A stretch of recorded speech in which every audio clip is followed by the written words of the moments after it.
This year I'm going to try and give you a bit more help with your AITSL standards. I'm also in this video going to help you with what to do in LAMS and where to find some more further information. So the AITSL has written a website and it actually lists the standards for teachers and gives examples for codes of practice.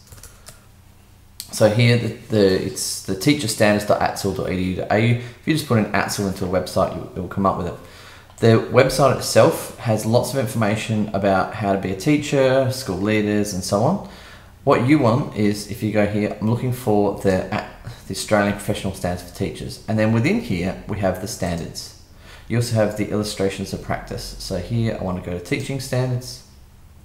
It tells me about the organisation of the standards into the different domains, the standards, and then the focus areas. Here we want illustrations of practice though. And this is lots of videos made by teachers who are either student teachers, proficient, highly accomplished, or lead teachers. And if we go find by standard, we're going to be concentrating on standard 4 today. So I'll go to here. All right, and so I can view all the different standards in here. So once we're here in the standards, I can click on here and click to teacher standards. I have the overview of model development, or I can click on standards. And in this case, we want just standard 4.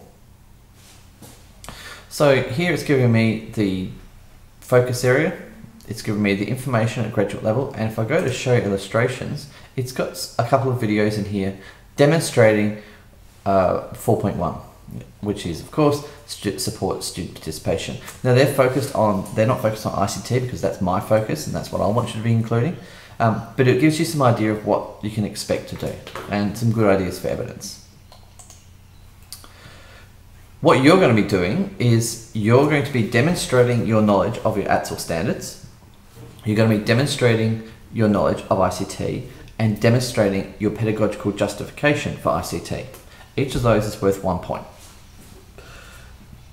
If you can not only do those, but you can also give me a specific example of an ICT tool, that's an extra point, or a specific example of your pedagogical tool, then that's another point. So in a sense, you can get up to 5.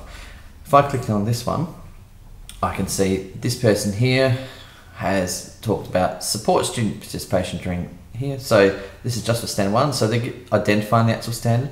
They're giving an example of an ICT tool.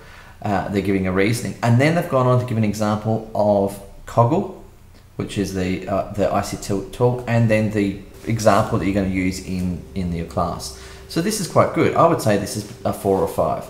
So when I go to, once I've posted this, this is what I've posted, I go and mark the 5 people above me. So here, this person's done very well. I give it a 4 or a 5. It's up to you. I'll go through and be moderating these anyway.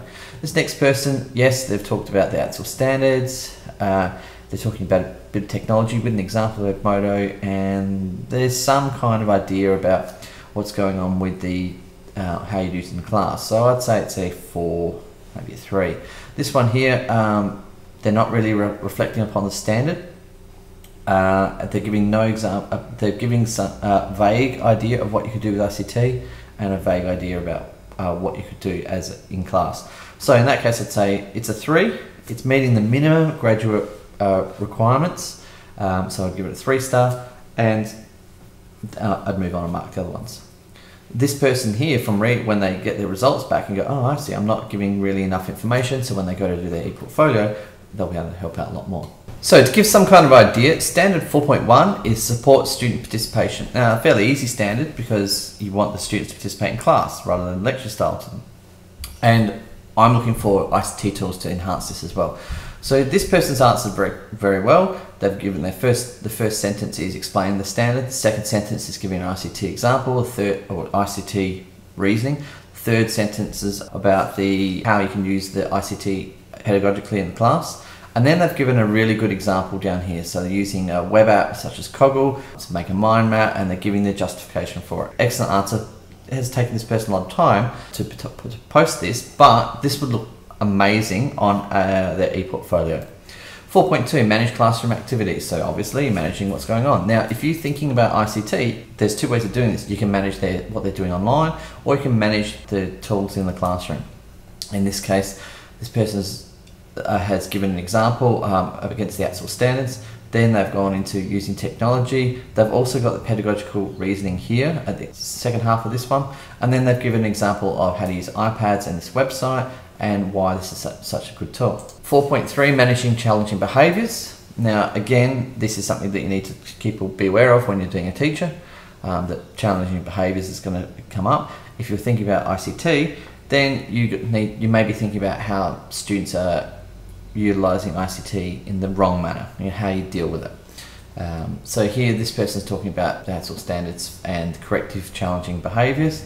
The ICT it's talking about here is giving an example of an ICT to use it, using Google Docs or PowerPoints or whatever to managing the information so they can share it out in class, and then giving the reasoning behind it. So they've embedded a lot of their answers within here. So there's quite a few examples of the technology they're using with the pedagogical reasoning in there as well. 4.4 is maintain student safety.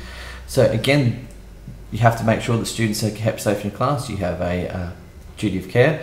If students are going online, you need to start thinking about ethics and maintaining their safety online as well, if that's the way you want to go with this. Again, this person's given their AITSL standards, they've given their ICT example, they've given their pedagogical justification, and then given a really good example in here about how to use Edmodo, being safe online. And the last stand for this week is using ICT safety responsibly and ethically.